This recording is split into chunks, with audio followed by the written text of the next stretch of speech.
ఢిల్లీ పర్యటనలో చంద్రబాబు నాయుడు గారు కేంద్ర మంత్రి అమిత్ షా గారిని కలిసిన విషయం మనందరికీ తెలిసిందే. అయితే ఇంటర్నల్ లీక్స్ ప్రకారం ఈ మీటింగ్లో డీలిమిటేషన్, మహిళా రిజర్వేషన్ బిల్లుపైనే ప్రధానంగా చర్చ జరిగింది. ఈ రెండు బిల్లుల వల్ల సౌత్ ఇండియాకు, ముఖ్యంగా తెలుగు రాష్ట్రాలకు అన్యాయం జరుగుతుందనే వ్యతిరేకత మిగతా ప్రాంతీయ పార్టీల్లో ఉంది.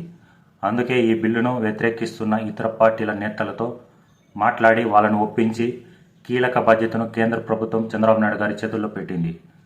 మహానాడు ఏర్పాట్లపై పార్టీ నేతలతో సీఎం గారు మాట్లాడుతున్న సమయంలో కూడా 2029 ఎన్నికల నాటికి ఈ రెండు బిల్లులు ఆమోదం ఖచ్చితంగా లభిస్తుందని గట్టి నమ్మకం వ్యక్తం చేశారు. ఇందులో ఉన్న అసలు సీక్రెట్ మాస్టర్ స్కెచ్ ఏంటో తెలుసా? గతంలో జనాభా ప్రాతిపదికన సీట్లు పెంచాలని చూశారు. దీనివల్ల ఎక్కువ జనాభా ఉన్న నార్త్ ఇండియాకు లాభం, జనాభా నియంత్రణ చేసిన సౌత్ ఇండియాకు నష్టం జరుగుతుందని గొడవైంది.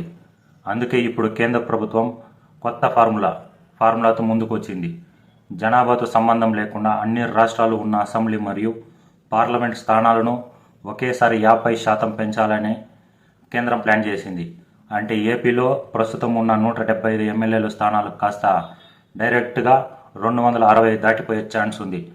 ఇందుకోసమే జూన్ లేదా జూలైలో పార్లమెంట్ ప్రత్యేక సమావేశాలు కూడా పెట్టబోతున్నారు. ఒకవేళ చంద్రబాబు గారు రంగంలోకి దిగి ఇతర పార్టీలతో జరిగే చర్చలు సఫలమైతే 2029 ఎన్నికల నాటికి ఏపీలో కొత్త ఎమ్మెల్యే, ఎంపీ స్థానాలు రావడం ఖాయం.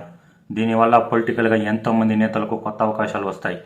మరి జనాభాతో సంబంధం లేకుండా ఒకేసారి 50% సీట్లు పెంచాలనే కేంద్ర ప్రభుత్వం కొత్త ఫార్ములా పైన మీ అభిప్రాయం ఏంటి? కింద కామెంట్ చేయండి. ఇలాంటి పక్కా పొలిటికల్ అప్డేట్స్ కోసం మన మై రియల్ సొసైటీని ఇప్పుడే సబ్స్క్రైబ్ చేసుకోండి, షేర్ చేయండి. జై హింద్.